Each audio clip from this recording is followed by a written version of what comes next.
Bayes University is in a league of its own. We're all about our people, processes, and technology. Bayes is one of the highly rated universities in Nigeria in terms of product quality standards. We don't just produce graduates, but groom people into employers of labor. And it has made us understand that learning is all about three things. We learn, we unlearn, and we relearn. Bayes University Hospital offers a range of specialized services equipped with the latest technology, manned by a team of trusted professionals. And now, our vision extends beyond our walls with the Baba Ahmed University in Kano following our lead. Join us at Bayes University and invest in your future today. Bayes University is the institution that you will get the best value for money education in Nigeria. Bayes University. Learn to live.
For an insightful idea that takes the center stage and the conversation that gets beyond the headlines, to explore the lasting impact of political decisions, Big Talk got you covered.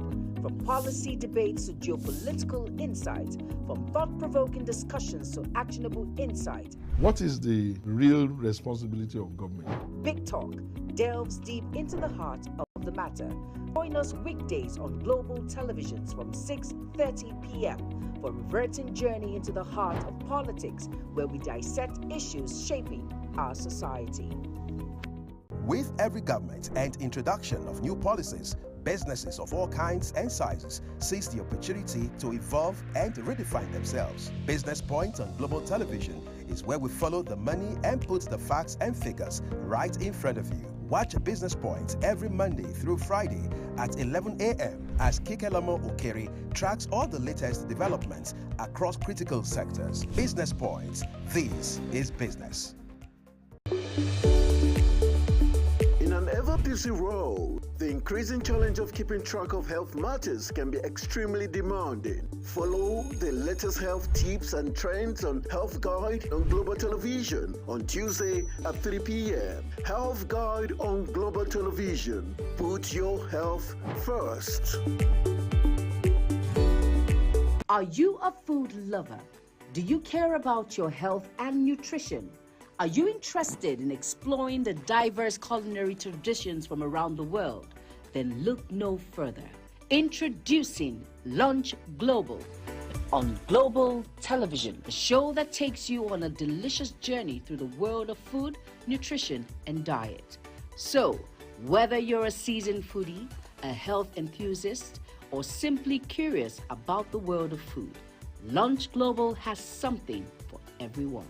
Tune in Mondays to Fridays and let your taste bud take you on a journey of flavor, culture, and discovery on Lunch Global. Bon appetit!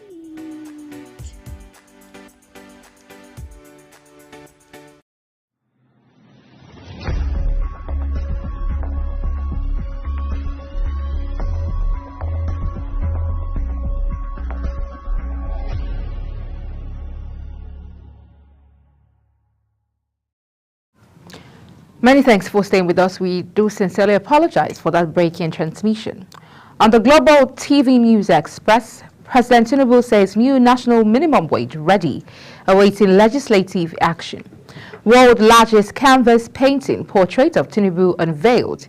On the business scene, National Pension Commission approves disbursement of 14.2 billion to more than 8,000 Nigerians.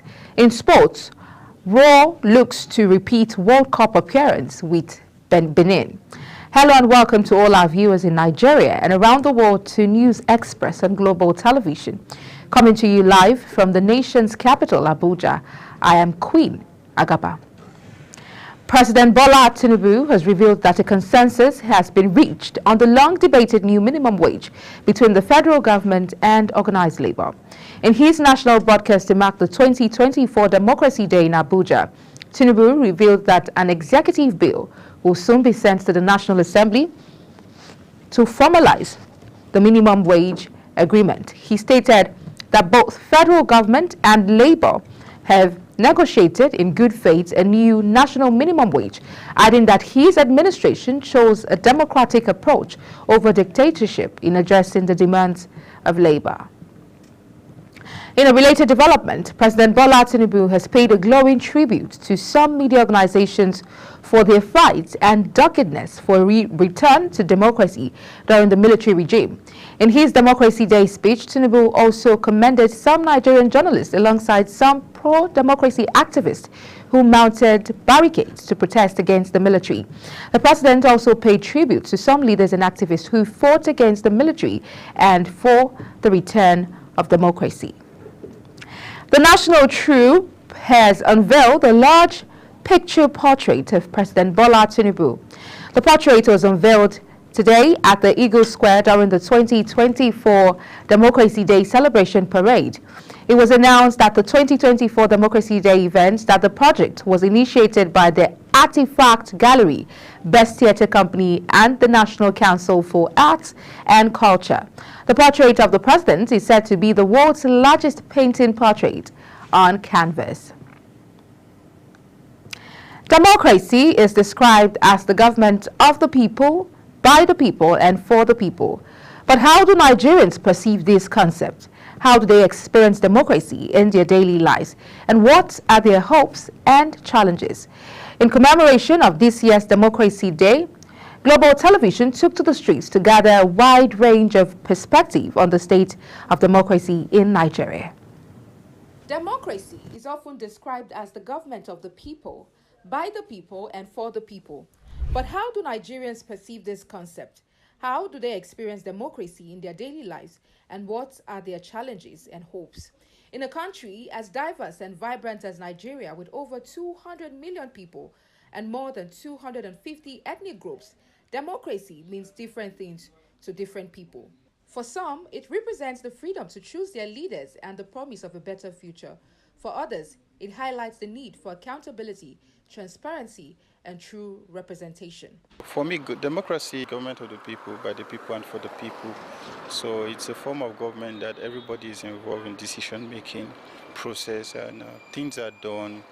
And at the end of the day, majority gets to, have their share. This democracy we are talking about has a part anything in Nigeria, because it's just like the opposite side. Democracy is where we're supposed to have freedom. What we're supposed to experience is just opposite side of it today. That June 12th is Democracy Day in Nigeria. For what? What are we celebrating? And we said Democracy Day. Democracy has no effect on Nigerians. And I believe they should look at the democracy again, how it was defined, and let us work on it properly to affect the life of Nigerians. The things we are going through are very terrible for us as a nation. If, as a father, you cannot take good and proper care of your family financially, you are already in trouble. Now, with the situation on ground, I think there is cause to celebrate in some areas, while we need improvement in the area of our financial remuneration. It's a time of reflection from where we're coming from, because there is nothing to celebrate in this country. Honestly, people are passing through hell. Financially, even to feed is a problem in this country. Some families cannot even feed 2 times in a day. That 2 times, you cannot, even if they have the food for 2 times in a day, it is not a good meal that you can write home about. There is nothing good to celebrate in this country. Nigerians are asking the government to be radical in its approach in the delivery of democratic dividends and to focus on critical sectors that would restore democracy. For Global Television,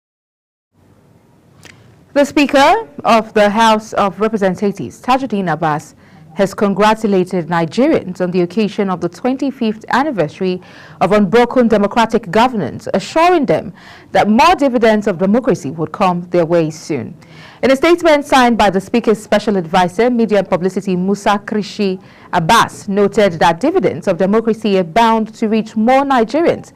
According to him, this year's celebration marks a significant epoch in the life of the National Assembly, as it also coincides with the first anniversary of the 10th Assembly. Protesters this morning stormed the Ikeja Underbridge in Lagos as the country marks the 2024 Democracy Day.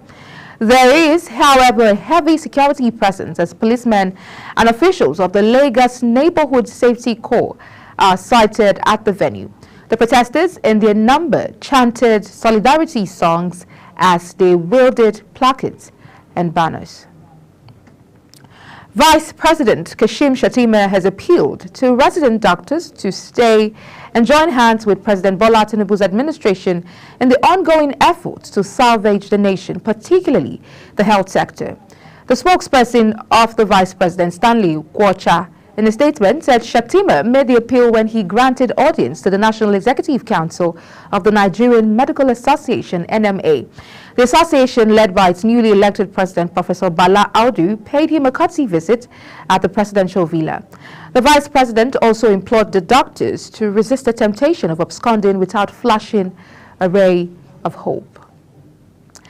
The Nigerian Data Protection Commission says more than 1,000 financial institutions, schools, insurance companies, and consultancy firms are currently undergoing investigations for various degrees of breaches of citizens' data. The Commission's National Commissioner, Vincent Olatunji, revealed this during an interactive session with journalists to mark the first anniversary of President Bola Tinubu's signing into law of the Nigeria Data Protection Commission Act in Abuja. Olatunji revealed that 4 major banks and 3 other institutions have faced sanctions and incurred fines totaling 400 million naira for infractions related to breaches of citizens' data. You're watching News Express, coming to you live from Nigeria's capital, Abuja. We're on Star Times, channel 276. Kindly follow us on all social media platforms using @Global TV NG and other handles now showing on your screen. When News Express returns, FG reroutes mega project, slashes lanes to 6. This and other stories coming right after this break. Do stay with us.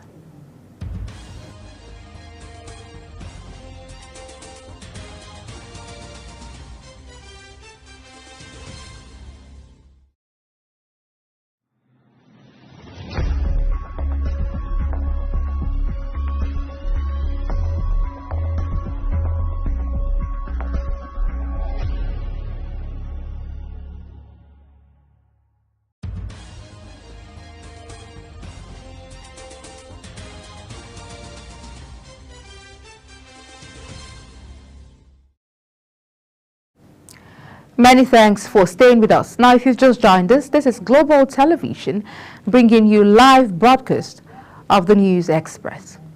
On the foreign scene, the United Nations Security Council has voted to support a U.S. proposed Israel-Gaza ceasefire plan. The proposal sets out conditions for a full and complete ceasefire, the release of hostages held by Hamas, the return of the dead hostages remains, and the exchange of Palestinian prisoners. 14 of the 15 Security Council members voted in favor of the U.S. drafted resolution. Russia abstained. The resolution states that Israel has accepted the ceasefire proposal and urges Hamas to agree to it too. In the meantime, U.S. Secretary of State Anthony Blinken says if a ceasefire plan backed by the U.S. and UN does not progress, Hamas will be to blame. Blinken reiterated his call for Hamas to accept the plan as outlined by President Biden 11 days ago. He says it is the responsibility of Hamas leader Yahya Sinwar to make the casting vote, stating that Israeli Prime Minister Benjamin Netanyahu had reaffirmed his commitment to the proposal when they held talks in Jerusalem. In business, the Minister of Budget and Economic Planning, Senator Atiku Bagudu, says the proposed 2024 budget will be partly financed with a 50 billion naira Presidential Infrastructure Development Fund, PIDF. Bagudu disclosed this while briefing the joint session of the Senate and House of Representatives Committees on National Planning and Economic Affairs regarding the proposed supplementary appropriation bill.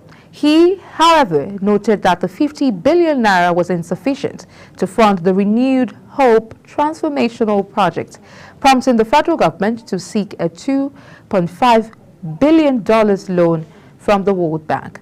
He further disclosed that the World Bank's management would soon convene to decide on the loan's approval.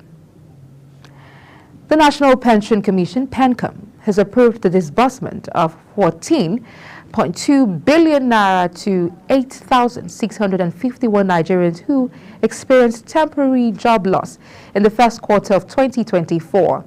The total sum disbursed reflects the considerable financial support provided to these individuals under the age of 50 years, averaging around 1.64 million naira per person. This move is part of the measures to alleviate the financial challenges faced by individuals due to unemployment, providing much-needed relief amid ongoing economic difficulties. The federal government says it has rerouted the Lagos-Calabar Coastal Highway path to avoid any possible damage to subsea cables belonging to telecommunication companies. The government also said it had reduced the project's size from 10 lanes to 6 as a cost-saving measure for the legacy project.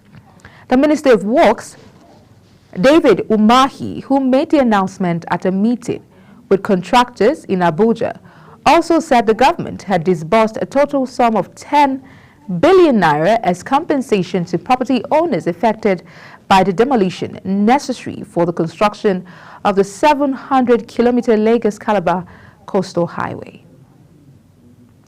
On entertainment scene, veteran Nollywood actor Dayo Adewumi, popularly known as Sule Suebebe, is dead. The Yoruba actor died this morning at an undisclosed hospital in Ibadan, the Oyo State capital. The news of his death was announced by popular Ibadan-based cleric, Pastor Ademola Amusan, also known as Agbala Gabriel, who had been caring for the actor in recent months. Suebebe went viral last year when he reflected on his past, admitting that he once led a reckless life during his younger years. Gabriel, a young pastor known for his philanthropy, also provided the veteran actor with a new home last year. In sports, Gernot Rohr has expressed his desire to lead Benin Republic to the FIFA World Cup, replicating the feat he achieved with Nigeria in 2018 in Russia. The 70-year-old Franco-German made the assertion after the Cheetahs outclassed the Super Eagles 2-1 in a Group C qualifying fixture at Stade Felix Houphouët-Boigny in Abidjan on Monday. Hired on August 9, 2016, the former Bordeaux coach was relieved of his position by the NFF on December 13, 2021, after almost 6 years in the saddle, recording 35 wins, 16 draws, and 13 losses in 64 matches in charge. As we end the Global TV News Express, let's take a look at our top stories. President Tinubu says new national minimum wage ready, awaiting legislative action. World's largest canvas painting portrait of Tinubu unveiled. On the business scene, National Pension Commission approves disbursement of 14.2 billion to more than 8,000 Nigerians. And in sports, we told you Raw looks to repeat World Cup appearance with Benin Republic.